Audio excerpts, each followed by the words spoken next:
Hello and welcome to United with Alvin. You can always unite with me by liking, subscribing, and commenting in the comment section below. Now let's get to the vibes. It looks like Anthony and Jadon Sancho are back from the same room. Look, for all this time, teams after teams have come for the Anthony. Teams after teams. Fabregas and his Como team came for Anthony, he rejected. Saudi Arabia came in for Anthony, he rejected. Other teams he Spain came in for Anthony, he rejected. He clearly stated that he wanted to go to Real Betis. He would decline any other offer apart from Real Betis. Real Betis also delayed the process, stating that they'll only come to the negotiation table if they have funds by selling players. And they sold players. Real Betis sold players, but they still didn't come to Manchester United, waiting for the last minute to come to Manchester United and offer us a low transfer fee, and Manchester will not have any other option but to accept it. And yes, they did. They came in for a loan offer, and Man United straight away rejected it. That he has already come in for loan. So if you want him, can get him. It's as simple as ABC. If you want him, can get him. So Real Betis went back and came £25 million with a 50% sell-on clause for Manchester United. And this was an easy deal. United accepted it, negotiated it, accepted it straight away. Here we go by Fabrizio Romano. Medically, everything was cleared. He was supposed to travel to Spain for medicals. All of a sudden, Anthony said he's not going. All of a sudden, Anthony said he's not reducing his wages for Real Betis. All of a sudden, Anthony wants a severance package to leave Manchester United. They didn't come to Manchester United to play for the badge. They came to Manchester United because of the bag. Look, it's difficult because for United to sign a player from Ajax and offer him £200,000 a week was ridiculous. We bought this to ourselves. There is nowhere on earth at this stage of his career and the ball Anthony's playing will get close to 100. They'll probably give me £80,000 a week, max. But we gave him £200,000 whilst he hadn't proven anything.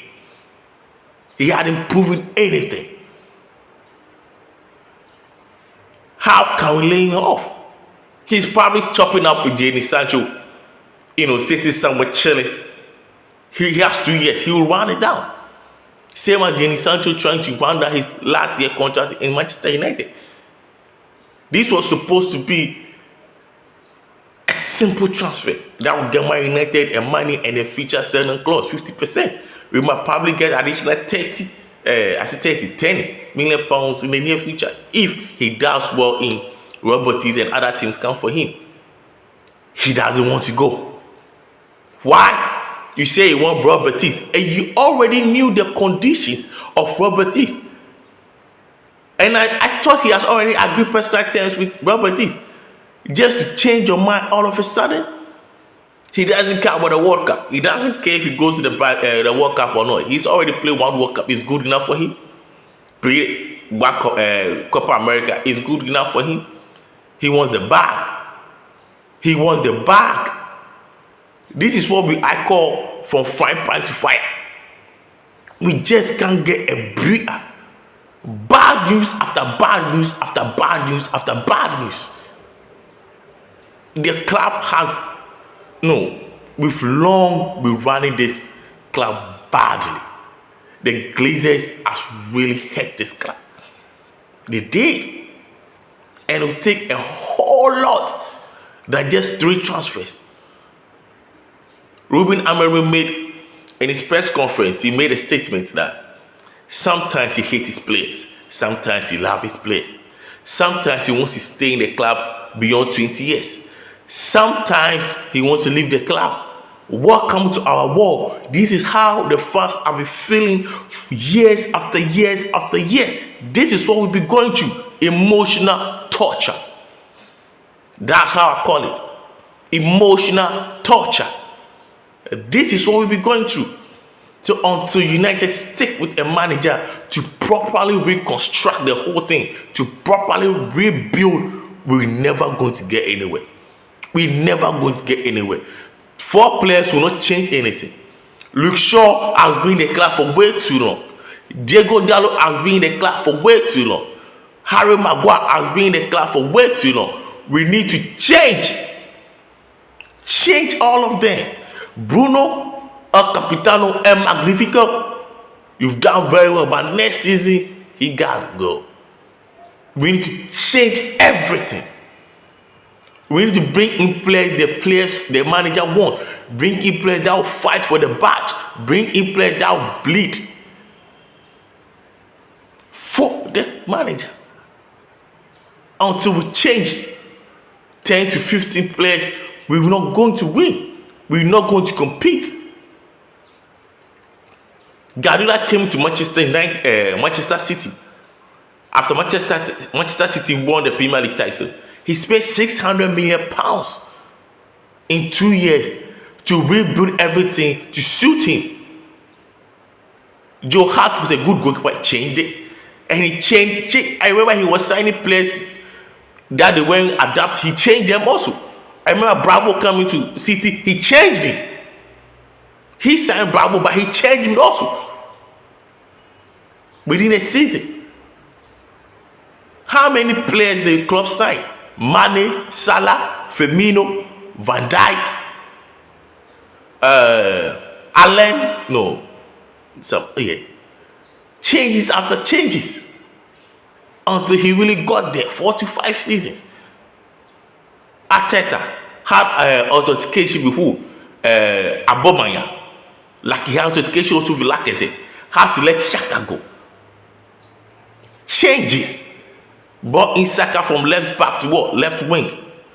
Signed Odegaard. Signed Partey. Signed Jesus. Signed Timber.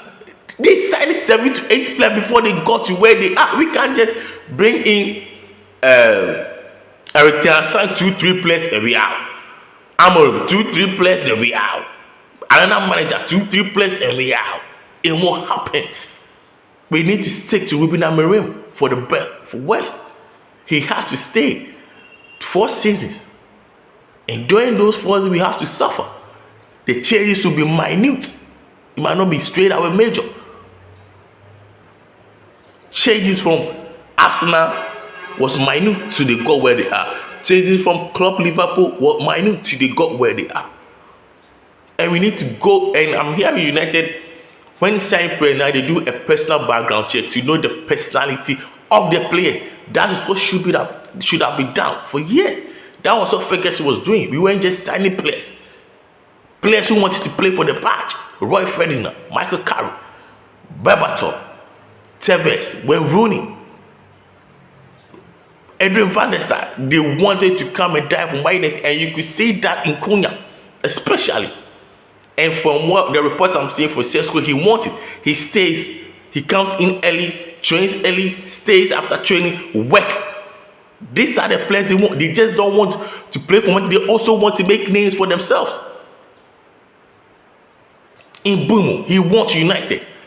Look, all that I just imposed, man. We have to get certain things right, or it will be difficult to sell players when we bring them in. They won't fight. Now let's go on to Manchester United against Burnley today. I need to breathe with this match. I might be optimistic, no. Do I want Manchester United to react? They better have to. They better have to. The attitude, I've said it all over. The running, I've said it all over. We need to see spirit. One person I don't want to see him in the squad at all is Andre Onana. He has to put to bench. Whatever happens, Andre Onana should not be in goal for Manchester United again. I don't know whether Kobe Mainoo will start or not. In as much as I want Kobe Mainoo to be playing games and games, we just also can't hand him gifts. We did that to Garnacho. Look at where we are. Thinking he's better than Cristiano Ronaldo. Thinking like he's the next, he's the new Cantona. But we have to find a way to play Kobe Mainoo, because his contract will be running down soon, 2 or 3 years later. We have to show something. Sesko has to start. Unless he had a cramp, he has me playing football. But he has to start. Mount has to be exceptional. Whether he start or not, anybody who starts this game, I'm not predicting any starting 11. I just want to see hunger. I just want to see perseverance. I just want to see commitment from this place. Just 2 games to the Premier League season, and it looks like we've been in for 10 games. Nothing has changed. Nothing has changed. This is what I have for you today. Please continue to what?